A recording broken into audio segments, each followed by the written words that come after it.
Well, hello to everyone. This is the first Q&A session that we are going to have in Masters Academy, and we will cover all the questions that you have regarding our first module, the business fundamentals. So first of all, I want to start with the question that most of you will have, and that's how do we ask the questions? And so you can go here to Slido, which is sly.do, and then you will get the event code. And here you write MAQA1, and you can enter into the Slido. Then, if you want to type a question, I have a question. And also, please, a lot of people ask some questions, but they didn't write their name. So let's say that I will share my name here. And here the questions do pop up. So right away, we will start answering the questions one by one. The first question, which is by someone who is anonymous, is when planning my product using the business formula, it's very hard for me to estimate the market size. Can you please show me examples of how we can do that? All right, yes, of course I can do that. So in order for me to do it, I will hide the browser for a second and open up Google Analytics or Google AdWords, and we'll get an account. And so we will go first to the keyword planner in Google AdWords. So when we talked about estimating the market size, we mentioned that one of the most important things to consider is, who are our customers? Of course, we want to target only the people who can buy from us. But second, we want to target and to put as our market share the people who we can actually reach. So let's say that we are selling shoes and see how many people search for that. Now we have as our location the United States, and our language is English. So it seems like there's 1.5 million people searching for shoes. But let's say that's a bit too general. So we're going to try to narrow it down and see men's shoes, right? And so if we are selling men's shoes, then let's say we would have 300,000 people searching for it on Google. The next thing that we can do is, for example, we can create a simple campaign on Facebook and see once we have our audience.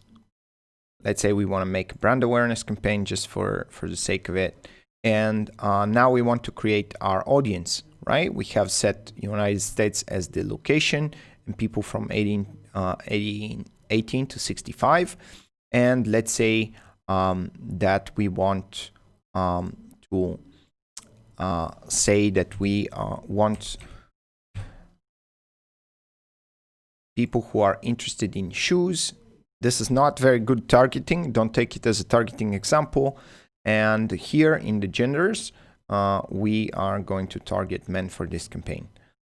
And so this says that it's a potential reach of 41 million people. So again, it might not be the greatest audience, but it's something that we can target and reach. And so when we combine these numbers, this is what we use for our market share.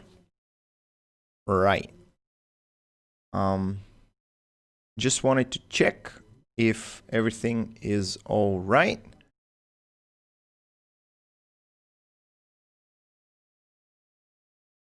The stream is live and we are running, so everything is going fine. And we will continue with the questions.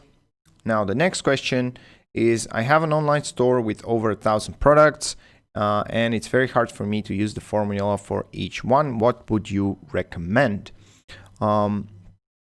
So for this one, we are going to bring up the product table.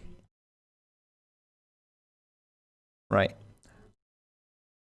So generally, I like to use the advanced product table. And just like here, we have 10 products. What I would do if I had 1,000 products is I would first start with the categories. So if you have too many products, what generally happens is that you can use categories instead of products. And in similar categories, usually there's the cost and the price and the market share size and market share are similar, as well as the CPA and the margin. So you can use the average values. You always have to know that it might be a bit misleading, but what I do in this case is instead of putting product names here, I use categories. And so instead of apples here, I would have, for example, let's say we have a mobile phone accessory store. I would have, instead of the certain different kinds of models that would be, let's say, 15,000 different accessories, I could put batteries and cases and all the different types of accessories in terms of categories, one after each other right here. All right, so let's move back to the questions. I'll just like the ones that I answered. Now, will there be a recording of this Q&A session? Yes, it will be recorded and it will be available in the education portal for you guys to watch whenever you want to. Great, someone already liked that question, so that's great. So now, of course, also just to show you, if someone has asked the same question as you wanted to ask, you can just like their question and then kind of upvote it, and it will get answered first. So now the next question is, I have not started advertising yet. How do I know how much should the CPA be? Right, this is a very common and very tricky question. I will pull up the tool to show you.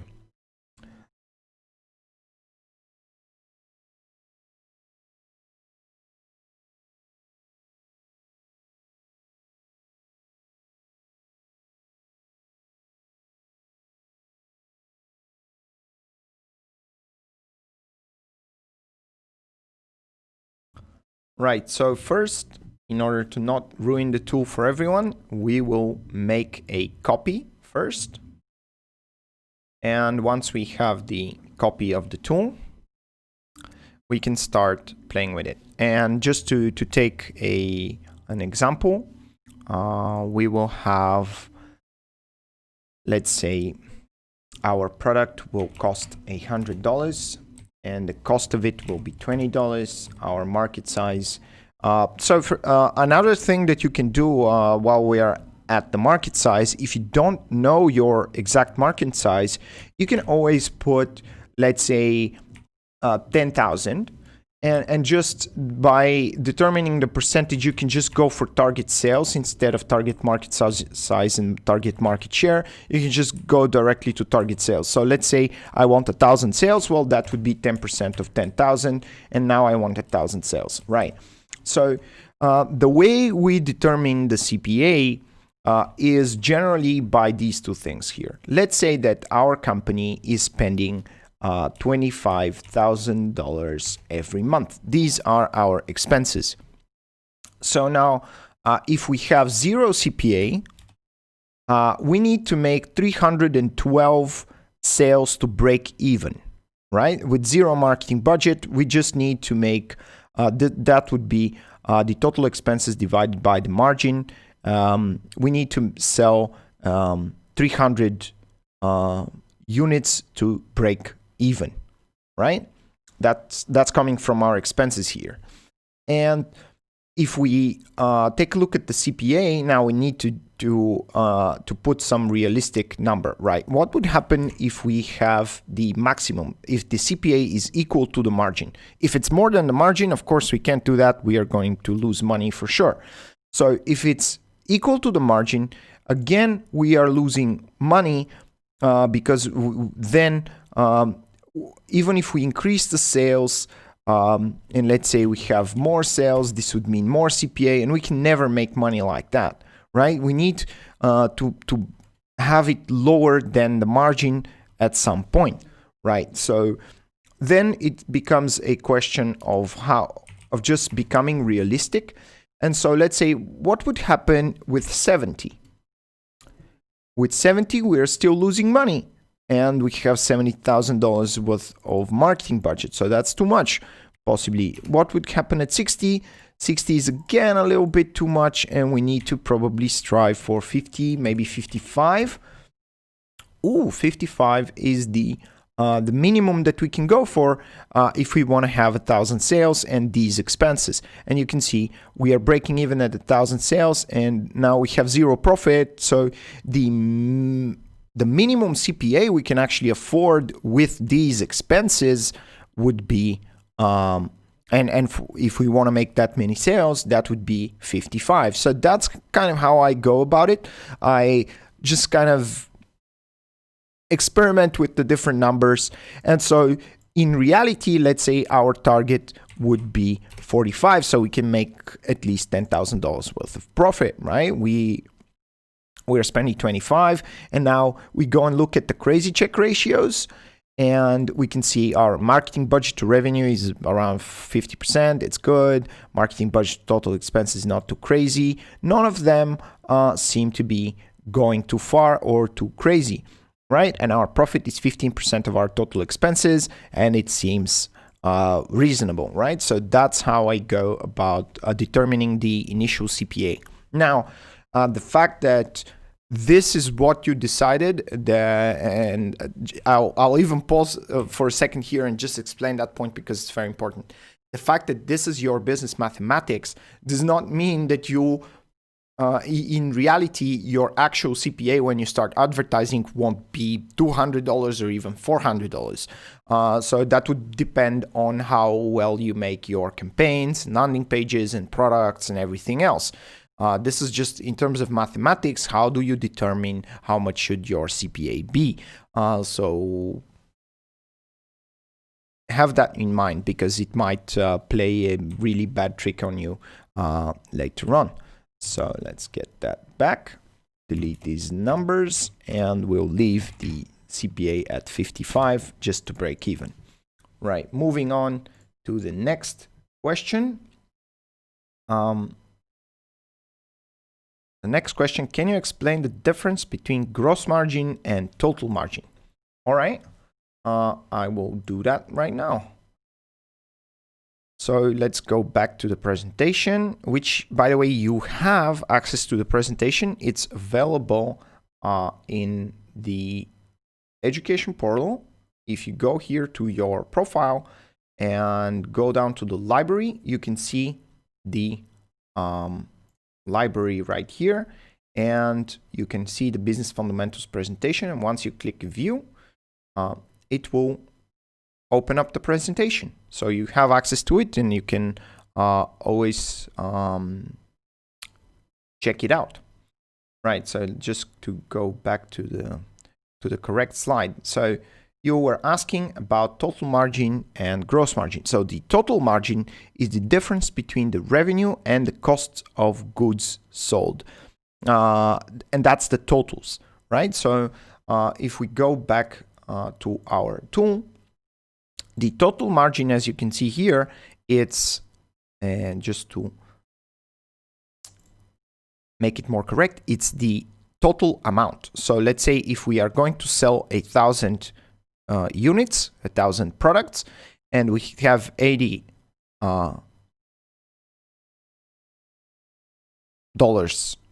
worth of margin, we just format that as well correctly because that's dollars, and then we will have $80,000 worth of margin. and that would be our total margin.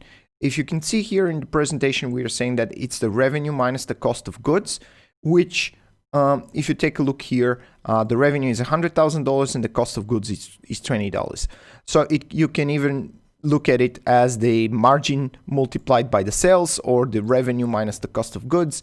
It's still the dollar amount of total margin that you can have. And the useful thing about that is that the total margin kind of shows you when you take the cost of goods out, because the cost of goods are money that you're spending to get products.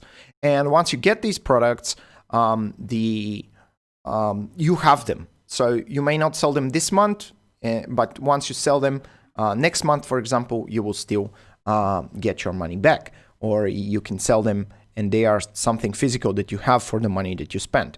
However, the operating expenses are a bit different in the marketing budget, because once you spend it, it will be gone. You will pay the rent and the power and the salaries, and the marketing budget will go to Google and Facebook and the others, and you will spend that money. So what you need to watch for is that your total margin is not higher than your total expenses, because if these are equal, you will have $0 worth of profit, like in this case. And so you basically want to avoid that. And the total margin kind of shows you how much money you can spend for your operating expenses and marketing budget put together. Now, the gross margin is just the percentage of your margin. So if you're selling something for $100 and your cost of goods is $20, you will have $80 margin. So that's 80% gross margin. So the gross margin just shows you the percentage that your margin is from your product price. And that's useful if your product price is, let's say, this weird number, and your cost is this weird number.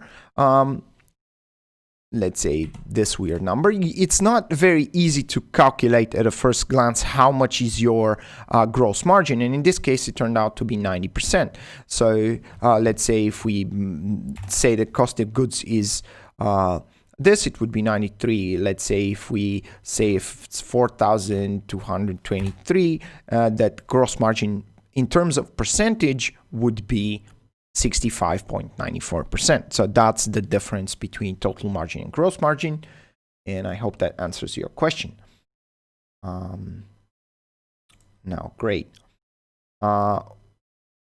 We have worked offline for many years and we are now entering the online space, but my boss is giving us a very low budget and asking for too many sales. Help. Well, let's try and break this down. So this is basically the very reason why this tool was created, because let's say that we're going to go back to this example with our product that costs, let's go back to the shoes example, right? Your boss wants 1,000 sales, but he wants you to have a $3 CPA, or let's say $1, right? That would mean that he will end up with a very nice profit, and everything should work really, really well, right? But the problem with that is that it's not realistic for you to reach that CPA. Of course, any business wants to have the CPA lower and lower, but if he wants these sales, you can say, all right, let's start the campaign and see how much the actual CPA is. And then if it's turns out to be 60 in the beginning, yeah, you're not gonna pay off everything with your online marketing, right? You are still gonna have some real offline things going on, but you can tell him, well, we are going to break even if you give me $3 for CPA, but and let's say maybe your offline business is covering the expenses. So here you won't have 20,000, but the expenses would be lower. That would be, let's say, your salary or the team of the marketing team that's working on the digital campaigns in the digital business. So you're going to take out just the expenses for the digital business. And so let's say this will be $5,000 or less in this case. And then you can say, all right, we can afford to spend maybe 65 would be correct, even more. We can afford to spend even $70 and you're still going to make a profit. And so if I spend $70,000 and get a $70 CPA, you would still make $5,000 worth of profit. So that's how we use this mathematics to show stakeholders and bosses and so on that if the math works, right, let's say your current CPA is 63. And you can show him, well, if you give me $63,000, I can get you 1,000 sales. If you give me $5,000, like most bosses would, and say, oh, $5,000 should be enough, then that would mean that you would have a $5 CPA. And that's just not realistic because you're spending just 5% of your revenue to get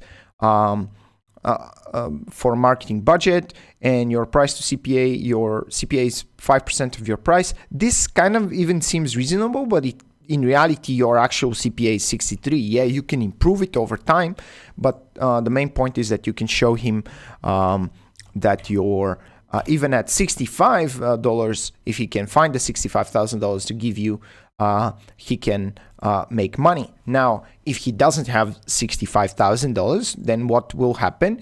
You will have less sales, and you can reduce the budget, and you can say realistically we can sell at 65 or whatever your actual CPA is, and you're still going to make a profit. And if even that's too much, then you can go down and go to 0.5, and you can, with your, let's say 1. With your $5,000 budget, you can expect maybe 100 sales, or if you, and then that's maximum. And this way, you're not even gonna pay for yourself. So he has to give you a little bit more money or expect less sales because the CPA can only be optimized over time. Right. Just to check the stream health again, see if everything is going well. We are doing good, it seems. And moving on forward. So let's go back to the questions. I answered this one.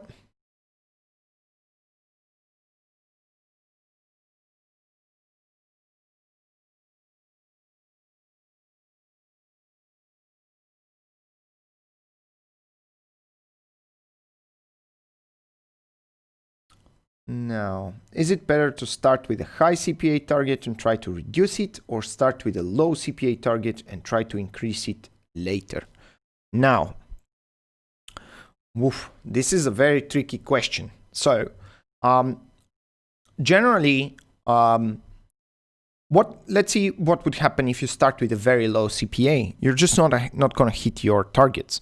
Now, generally, what you want to do in this case is you want to start with the highest CPA possible. Let's take this example again and adjust the expenses a little bit.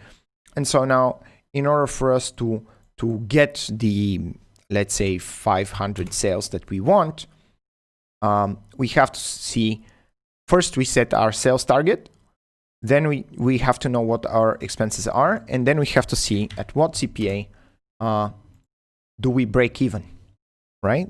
So let's say that would be 50 in this case. So we break even at 50. So our CPA cannot be higher than 50.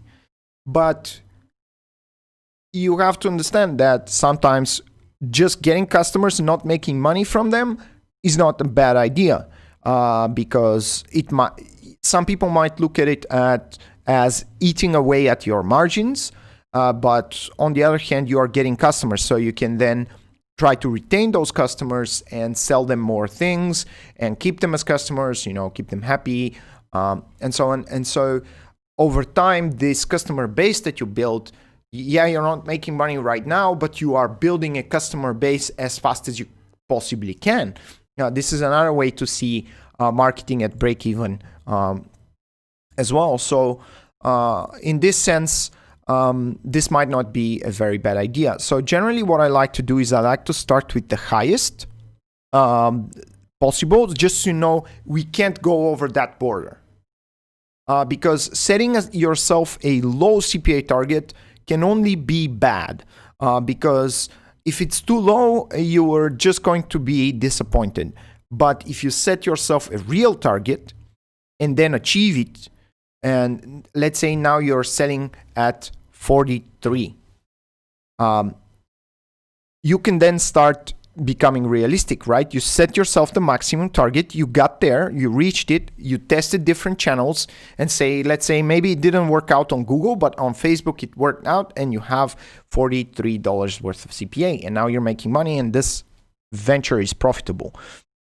And so once it becomes profitable, then you can set yourself further targets and start making business moves like I showed you in the strategy video. So let's say maybe you can try and increase retention to increase the prices. Let's say if you sell to the same customer two things, you will you will change the numbers like this, and we are already making a lot more from our customers. So then your next move, once you got the customers, could be improving the product, could be increasing retentions, probably the first thing to try anyway. And once you started increasing retention, you collect feedback and you start improving the product, improving the service, offering better features, offering new things to your customers. And in general, it's almost never bad to get customers for nothing. You're not even paying for them, right? You're selling them a product, you're getting your money back, you're getting your marketing budget back, your cost of goods back, and now you have all this money to do it over and over again. So, and you should consider the fact that once you actually reach that target, let's say even if we go back to we had the example with 50, right? And so with 50, if you even increase, there's a lot of profit here. But even if you don't increase the retention, what you can do is you can expand that campaign and increase your market share, right? You're breaking even, so if at that CPA you're just going to spend more marketing budget and get more sales, and still you're going to be more profitable because your expenses are going to stay the same. You're just scaling the marketing campaign. So this is another way in which you can make profit. And then if you focus on the retention and increase let's say get 2 orders per customers instead of 1, you will end up with a much, much, much better situation. So that's kind of how we do these business moves. So just to answer your question more clearly, what I like to do is to set myself the highest possible one and then try to reach it. Then, of course, you can always optimize in many different ways. You can optimize the campaigns, you can improve the products, you can make more money per customer. There's a lot of things that you can do from there. Right, got this one out. I work in my dad's business and I want to help him make more sales with digital marketing, but he doesn't understand it. How can I show him the opportunities there? That's the tricky question, and we will definitely be answering that one in the next module, which is the marketing fundamentals, where we are going to speak about all the benefits of digital marketing and how you can make different campaigns there and how you can make your digital marketing campaign successful. But generally, just to kind of answer your question, digital marketing is really great because you can reach a lot of people easily. You can sell outside of your local or physical area. You can ship far away. You can get customers from far away. You can also precisely target the people that you want, the people who are more likely to be your customers. You can get all these metrics and measurements for your business just to understand how things are going and what you can improve just by looking at the numbers and the data. And there's a number of things that we are going to cover. But what I would do is I would wait for the next module to come out, because there we're going to cover each and every single one of them in great detail. And now it would take too much time for me to explain all of them. All right, moving on to the next question. If we don't have a team, how do we define the functions and distribute them? All right, so let's pull the correct tool for that, and that would be the customers tool. Getting it out here. And of course, as always, we're gonna make ourselves a copy just not to ruin the tool for everyone. So, oops, that's the customers tool. We don't need that, we need the team.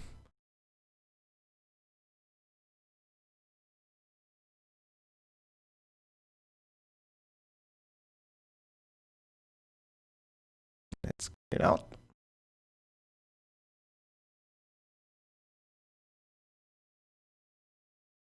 Great, so first of all, for pretty much any business, let's jump to the tool. For pretty much any business, there's a number of things that need to be done in general, you know, like accounting and someone looking at the top level stuff and thinking, you know, what should be done. So the way I like to do it is I like to imagine the process of the product being made and just traveling from the very creation of the product, every single step until it gets to the customer, and then the customer journey begins. Customer starts using it, and you end up with a happy customer and an advocate. So I like to look at everything from the product creation to customer advocacy, right? So, and then what you need to do is you need to sit down and visualize how every single thing is going to happen. So let's say that we are going to be manufacturing a new very fancy mobile phone in China, and we are going to make our own brand of it, and we are going to build our own operating system for it and compete with Google and Apple. Right. So first of all, we need to find a supplier, and then the supplier, we need to have a negotiation with them. We need to have a contract. We need to understand how the mathematics there works, and then we need someone to. Now that's a job to be done. Then we separate that as a function. All right, we need someone to deal with the suppliers. Then once we get the orders and they ship the, let's say the phones to our warehouses, then someone needs to receive those orders and get them into their warehouse, right? So probably we could call him a warehouse manager, but then that's something that needs to be done. It's a job to be done. And then we get someone to get it and organize it. And then, right now it's in our warehouse, and then we need to put it on our website. First, we need to make it available. Right, so we need someone to run let's say the online store or wherever we are going to sell the phones. Let's say we're going to make our own online store and sell them there. So what we would do then is we would have a store manager, you could call him, and of course the function would be to just manage that part of, you know, getting the products onto the website and keeping it alive, making sure that the phone is available, right? So then the next thing is people need to know about that. So we're going to need someone to do marketing and to create the campaigns. And then, of course, once we start doing that, we are going to have, you know, all the accountings and all the rest of the things. Now, once we sell the products, we need someone to actually pick and pack and ship it. And then we need someone to work in the warehouse and send the orders. And then we can think, what's the next thing to do? And we can, for example, say that once he gets to the customer, he might have some complaints or problems or something can happen. So we are going to need to have a customer service team or someone to handle customer service. We're going to have the customer service function. I always like to think of it not in terms of job positions, but in terms of functions, of jobs to be done. And now what usually happens, where the problem happens, is what happens when we actually have to sell, let's say, 1,000 phones. Then we need to, we can still have one person to deal with the factory, but then now we're going to have more store managers. We're going to need to have more people in the warehouse, a bigger marketing team to scale all the campaigns. And maybe we need to get a marketing team in different countries. Let's say we want to expand to the Spanish-speaking market. Then we're going to probably have to have some marketers that speak Spanish. And then we're going to grow the functions like that. And so this is how I set up the different functions. Now, once the functions are set, you can always think, right, by what can I measure if this function is being done well? Let's say that we're dealing with the factory, and then when dealing with the factory, we need to consider, the quality of the product. So quality assurance there, we need to make sure that we get a good price. We need to make sure that everything is coming out on time, and those would be the KPIs. Then when we get to the store manager, we would be looking at the availability, as we said, just to check how whether or not our product is always available. Maybe we're out of stock, maybe our website is down, maybe we didn't get our new products and features updated on the website, whatever. And then our marketing, of course, we know how to judge them by marketing budget and CPA. And then once we split the marketing team into two, once the company has grown, we can then have sales from this market and CPA and budget, and then sales from this market and CPA and budget for the other one. And this is how we build the KPIs, and the result is just simply, the result of their job. And then the last field here in the description we use just to describe how this thing is done, because if the person who's doing it now may leave, or if we need to add more people quickly, we have that information readily available, right? This is how you do that job and how you fulfill that function. Hope that answers your question. Let's see, we have more questions. Good. If we don't have a team, how do we define it? Oh, right. This is the one that I just answered. For the course projects, can I work on my idea for a business that does not exist? Yes, definitely. That's even very highly recommended. If you have an idea, plan it, think about how you can actually do it, apply these things in practice, and then go and talk to customers without actually making the business or the product. Just talk to customers, do your customer development, see what whether or not people like it, see what feedback you're going to get. And if you can, if you get to the point when your customers actually start begging you and asking you, where do I pay, take my money, please, then it's probably a good time to start making a company out of it. And this is probably the best approach.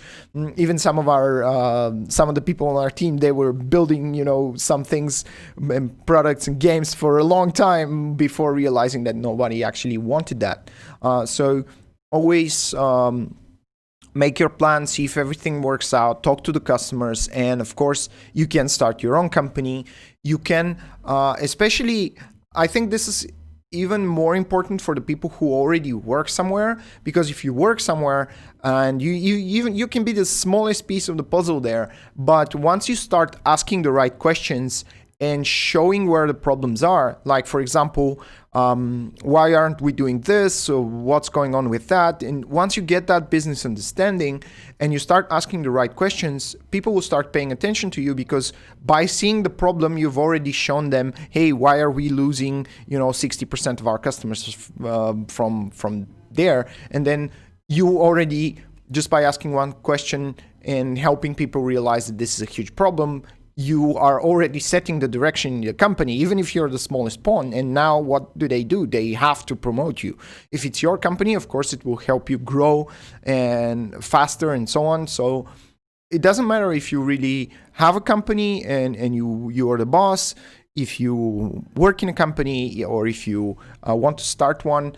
These practices apply to all these situations, and we highly recommend to just do it.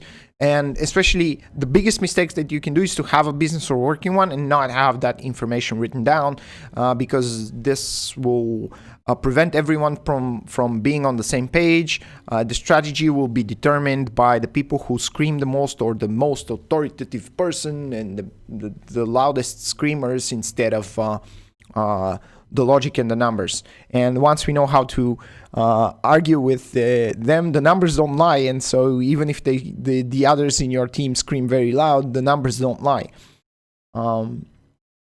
Right, so I hope that answers your question. I have a product I want to sell and I think it will be a hit, but I don't know how much it will cost and how should I price it. What do you recommend? Right, going back again to that favorite tool of ours.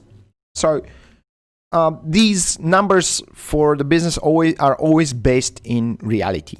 So if your product is not better than your competition, then probably you shouldn't price it higher than the competition. If it has something that the competition doesn't, if it's unique in some way, then you can even price it higher, because if people value that, you're going to get the segment of the market that values that specific feature, even if it's more expensive. Let's say if we take the mobile phone industry, and our company is now making a new mobile phone, and this one just has one feature. It's ad free. There's no ads on it. It's impossible to get any ads using this phone.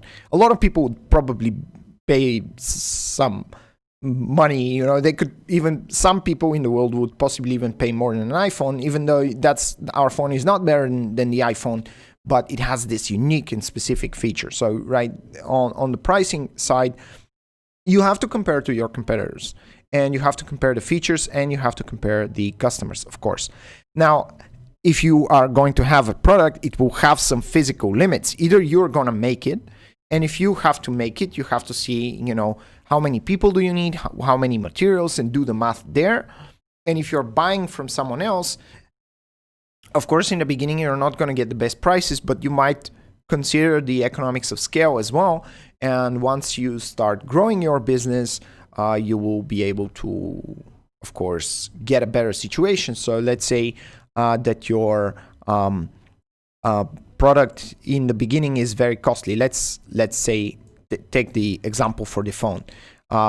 You can sell it at $600, but it costs you $500 to make. So you don't have a big margin, and your CPA in the beginning is 120, right? You're losing money. And of course, if you're a phone company, your expenses are going to be higher as well. So you're losing big money, right? You can't do that in the beginning, so you have to figure something out. But once you see, what can be done, if you can even sell at $100 CPA, you're still going to lose money. So you're going to have to go a little bit lower, and kind of the same question as before, right? You just play with the numbers, adjust until you get to the point, and now you have to see what do you need to do to get to a profitable situation with that. So, and you need to consider things in this order. Now, of course, you can negotiate, if you have some unique features and you think that you are going to have huge sales, but usually producers wouldn't give you a great deal in the beginning. So the way to do is to base your numbers on reality. You think it might be a hit, but your customers might not think the same. So don't invest too much. Try to get it selling and to find, how can you sell it first, and then base your price based on what would the customers pay. What's the value for them? That's actually great. when you make your prices, you should base. Sometimes you can base your price entirely on your value proposition and what customers get from that, especially if you have unique features. And now, if the industry is going down, like it's not a very profitable industry, it might be very hard. And of course, in the next module, when we start talking about marketing, there's going to be a lot more details that we are going to add to the equation to explain how that works. But when you're defining the price, always look at your value proposition.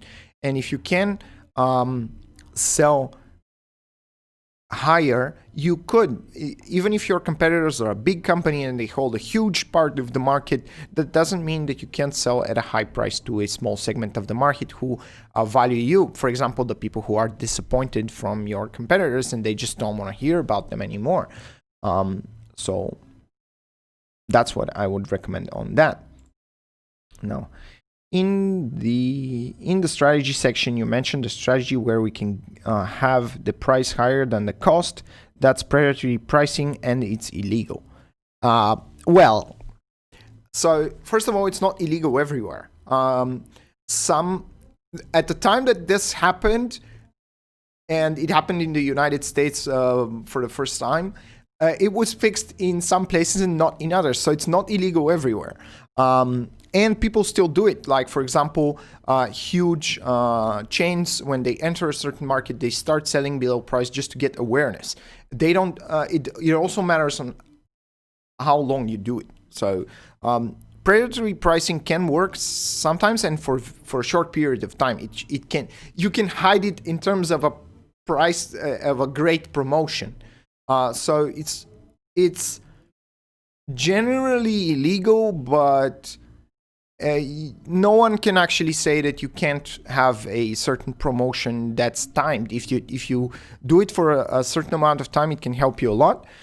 And it also, it's not illegal everywhere. And anyways, it applies to bigger companies anyway, so it's not that big of a deal.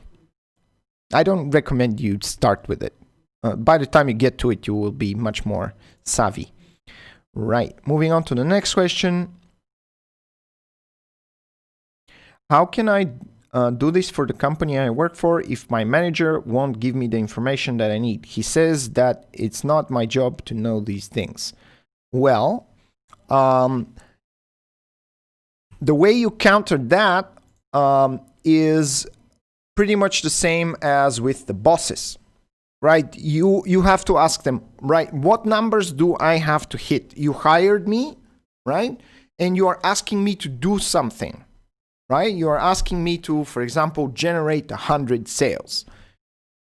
But in order for me to do my job, I need to know, why this and this is happening so that I can improve my campaigns, for example.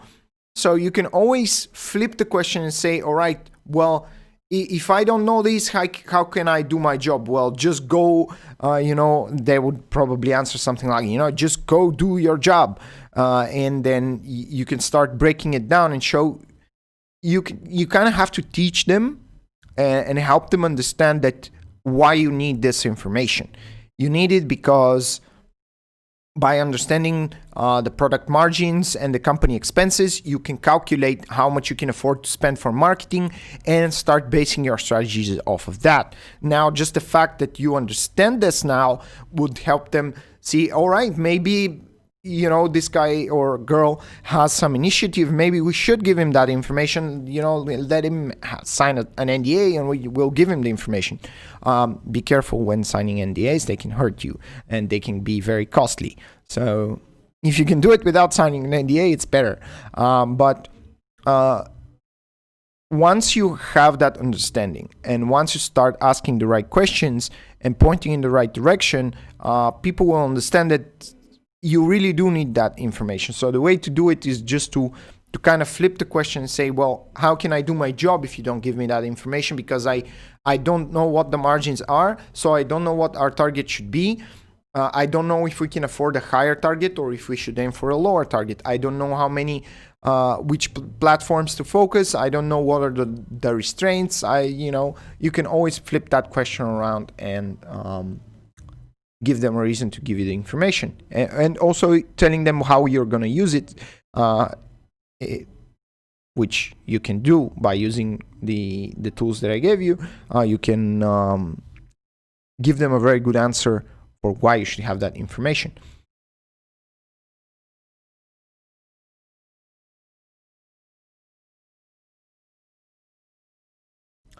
How can I do this for the all right. How can we use this model when planning apps or SaaS, software as a service products? Right. So apps are tricky in terms of the fact that you have to figure out what are you going to make money from and kind of figure out how the math works. So and for the SaaS products is easy. Let's say you have Netflix. I don't know how much it costs, but let's say it costs $25 a month. And the cost of that order is actually pretty much the payment processing fee, which let's say would be 50 cents in this example. Now, but you are buying into a subscription. So what you need to do here is to take the average lifetime value or the customer lifetime value, right? So this tool could have that here as well. So the customer lifetime value or the average customer lifetime value would be how many months on average do people use Netflix? Let's say that number is 9.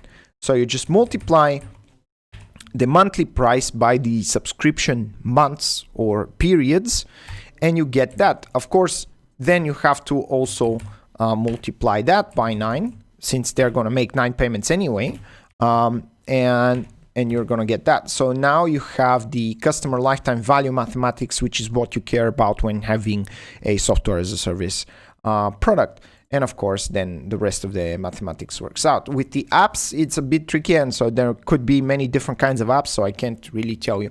You can make money from ad revenue, you can make money from subscriptions, you can make money from direct payments. All of these are different and they would have different pricing models, so I can't really give a precise answer to that.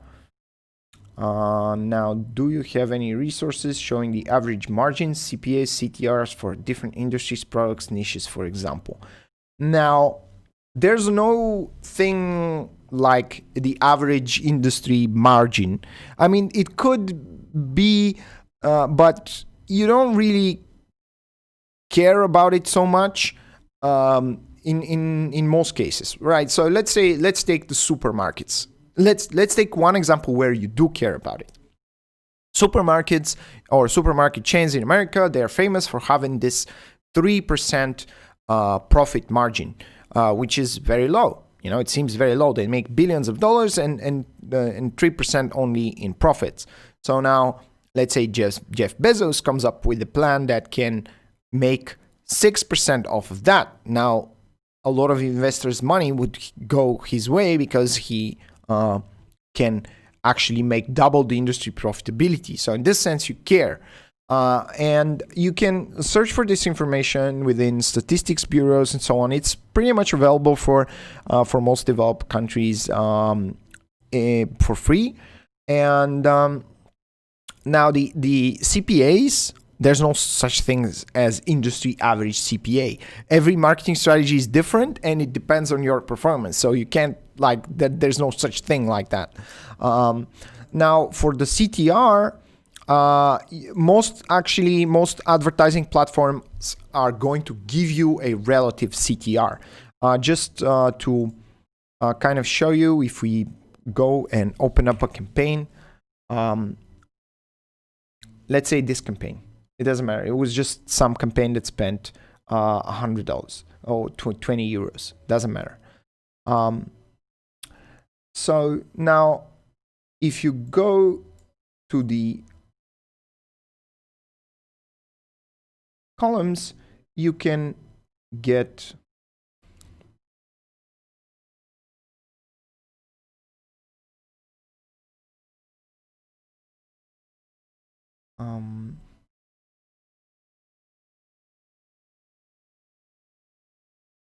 One second, what was it?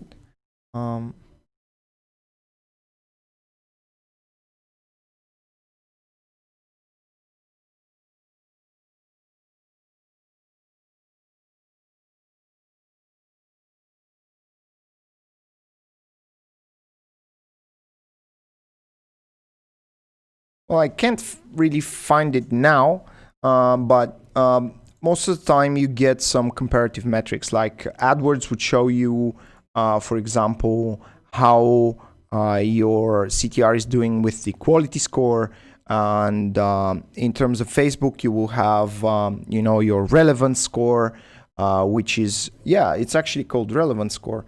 And I couldn't find it because it's in the ads. Just doing it live is a bit tricky. Let's see if we have it here.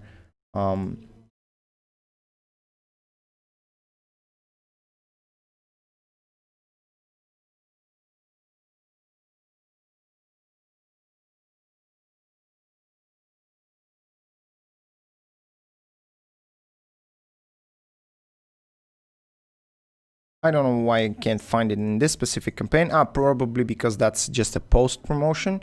But you would have the relevance score, which would help you kind of determine that.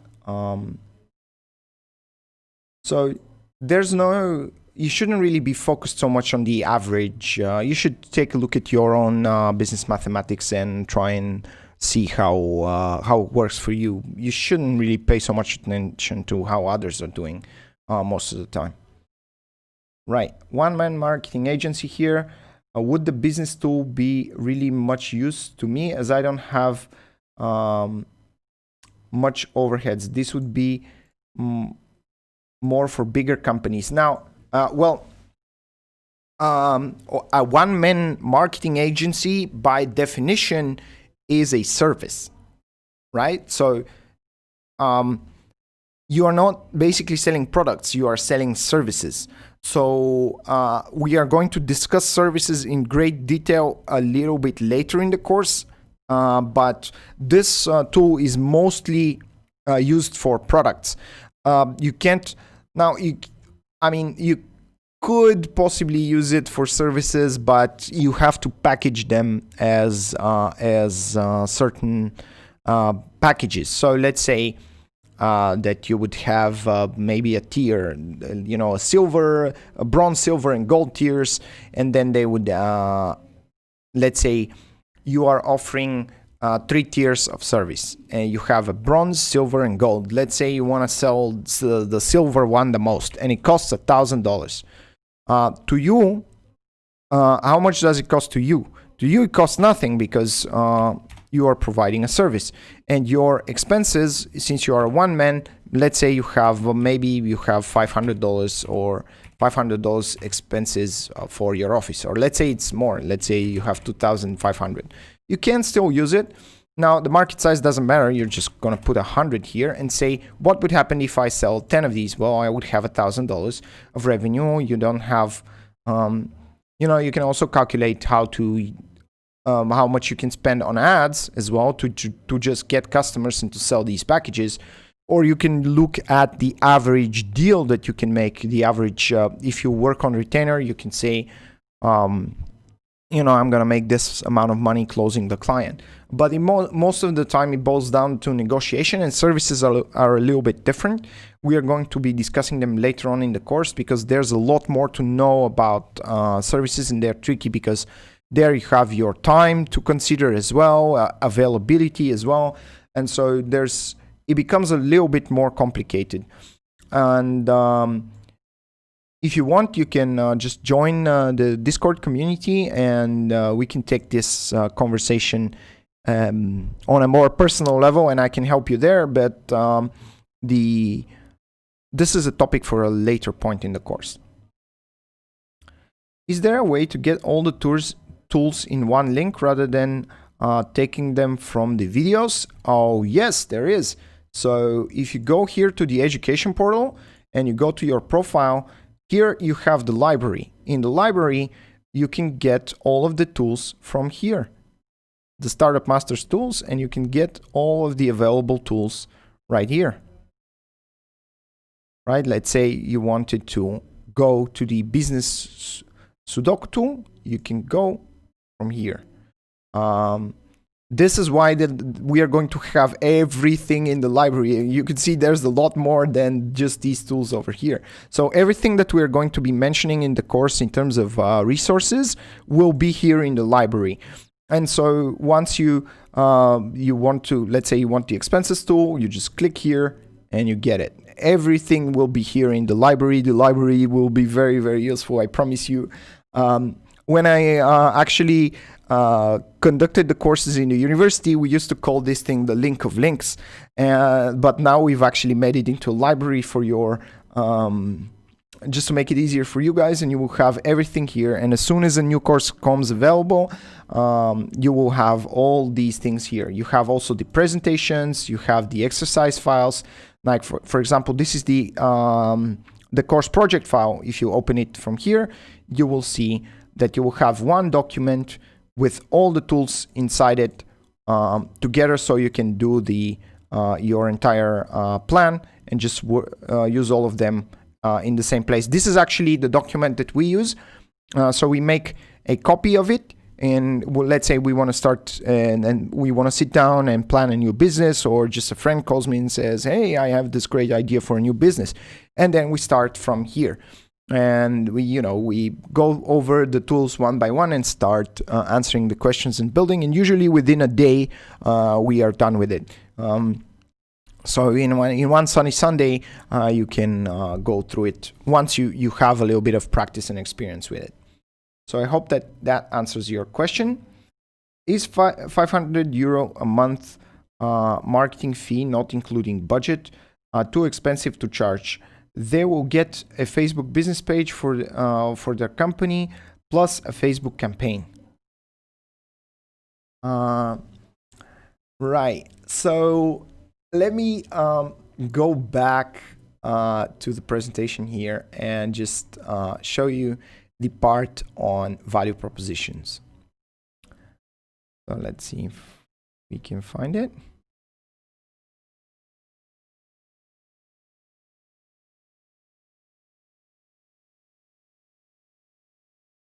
Right, this part.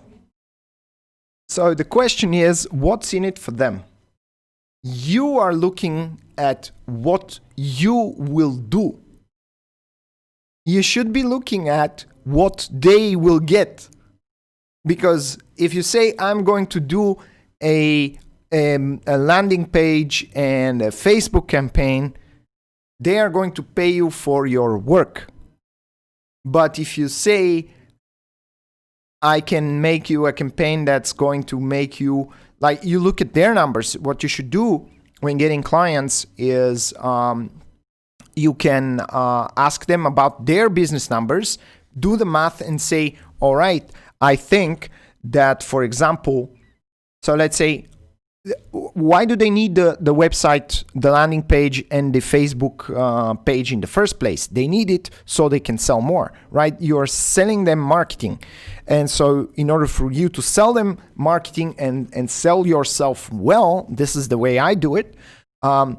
Let's say their product costs $250, right? You ask them, how much does it cost? How much does it cost to you? And they say, well, it costs like, it's not much. It's like $35. Wow, now they have a great margin and you can afford to make a good campaign. And you can ask them, you're not going to ask them for their budget. Asking them for their budget is a mistake because they're always going to say a low number. You should ask them, about their market. How big is their market? So let's say their market is, for example, Germany. And there's about 50, just let's take an example that I know. Let's say we are going to take the American market for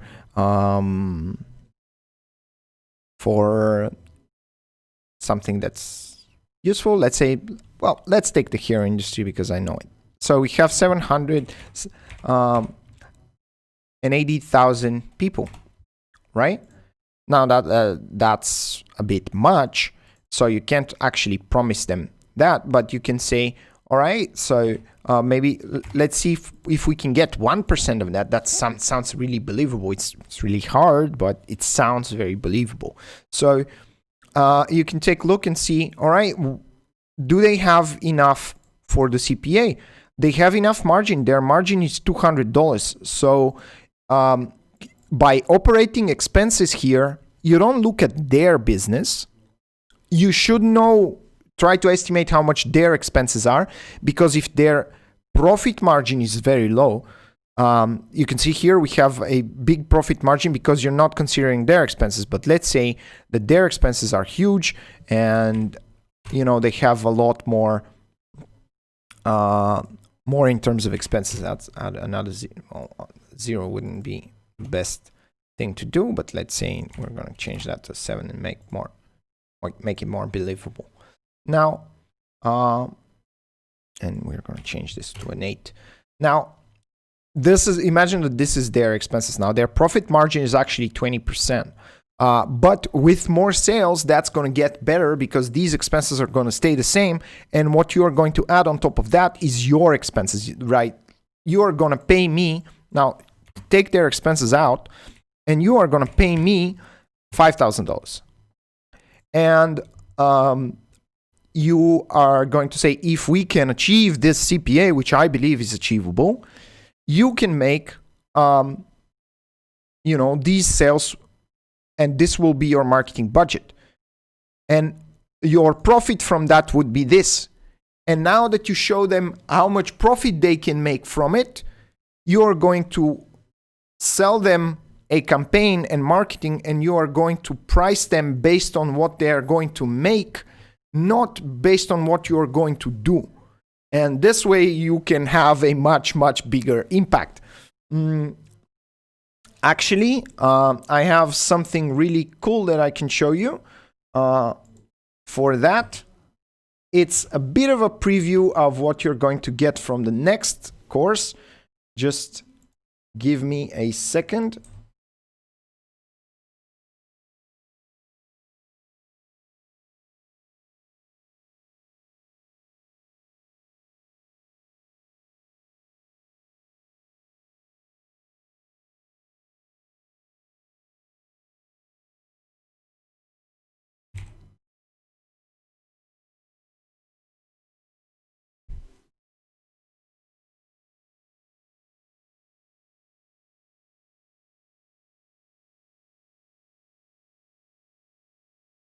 So here I have something really, really cool I can show you. We have started building these tools for you guys to work with. And now let's say, imagine that you are planning their campaign and you tell them, all right, guys, you want 100 conversions. We can achieve these numbers, these impressions, and this CTR. And if you pay $80 per conversion, that's below your margin, so you're making money. And let's say we are going to put the 250 here. That's their price, and their cost of goods was, let's say we said it was 35. And you are going to charge them $4,000. You can immediately see that, show them, well, you're gonna, if we manage to make this number of sales, you are going to make this profit. So paying me the $4,000 is actually a good deal to do. Right? So that's kind of how we're going to get there. The very next module, you are going to be able to do that. So I would say €500 a month for marketing fee is not expensive to charge. It might be expensive for some very small businesses, but it wouldn't be expensive for a big business. So it depends on the kind of businesses that you are pricing. You should always look at what they stand to gain, what they are going to make. Now, another cool thing that I can show you just to answer your question, we actually have a blog, and we're just starting it now. You can find it at blog.startupmasters.eu. And here on that blog, there is an article which you can find here. It's called the top 10 golden rules of sales. So here I break down my entire sales process, and you guys can take a look at it and just see how I do it. It's kind of what I explained, but there's a little bit more detail to it, and you guys can check it out if you want to start selling your services, and even if you want to be freelancers or anything, just selling is that. And I can say it with great confidence because I close a lot of deals, and I close pretty much 100% of the deals that I want. Most of the time that the deal does not happen is because I don't want it. And once you start looking at things this way, you know, being able to do the things that I described here, you can be rest assured that you will be able to make better deals and get more customers and close more of them. So I hope that helps. Where do I get my suits made? That's a secret. So thank you for asking, but I won't answer. Now let's see if we missed any of the questions.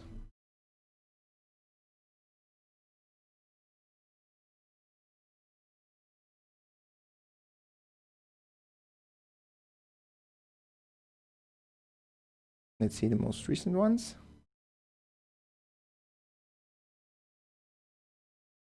We don't seem to have any more questions. So if you guys have any more questions, ask them now, or this stream is going to end. You can also use the live chat on YouTube as well. If you have some things to say there. I hope that this questions and answers session was useful to you. And keep in mind the next course, the Marketing Fundamentals, will be even bigger and cooler than this one.